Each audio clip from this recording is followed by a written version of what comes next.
מה קורה חברים? כאן יוני וברוכים הבאים לתוצאות ההגרלה על אוזניות ביטס שעשיתי בשבוע שעבר. עכשיו כמובן שרשמתי לכם 3 הוראות ממש פשוטות איך להיכנס להגרלה, וסימנתי את השלישי שזה היה חשוב ביותר, לכתוב תגובה בסרטון הזה למה אתם כל כך רוצים את האוזניות האלה. יש פה יותר מ-191 תגובות, שזה מספר פשוט ענקי לעומת כמה שאתם ממש רוצים את האוזניות האלה. ואני אזכיר את זה שוב פעם, שהגרלה אינטרנלית, זאת אומרת לא משנה איפה אתם גרים בישראל, אני אשלח את זה. כשאני שולח את האוזניות האלה, אני גם עומד לחתום עליהם. עוד משהו שאני צריך להזכיר, זה לא אני בוחר את התגובות האלה, זה בעצם אתר שבוחר תגובה אחת מתוך ה-191 תגובות האלה. לאתר הזה קוראים YouTube Random Comment Picker. זה בעצם אתר שלוקח תגובה אחת בסרטון, והתגובה הזאת היא בעצם המנצחת.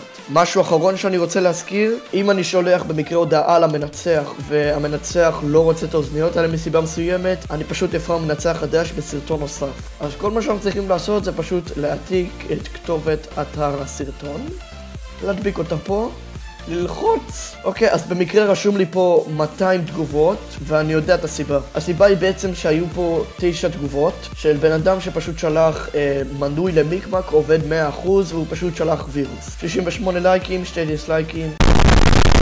ורואים פה שכל התגובות הוטענו. כל מה שאנחנו צריכים זה ללחוץ פה, ויש לנו מנצח.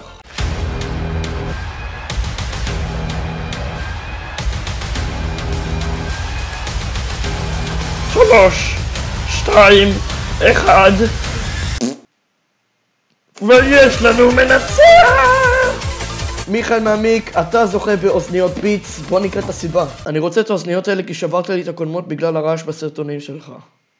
They ask you how you are, you just have to say that you're fine when you're not really fine, but you just can't. וואי, אני אשכרה לא מאמין שאני נותן לו את האוזניות האלה. הוא אשכרה רגע, אני בכלל עשיתי לו לב לתגובה? אני אשכרה עשיתי לו לב לתגובה, אני לא מאמין. יש כמה תגובות שאפילו לא התייחסתי לב.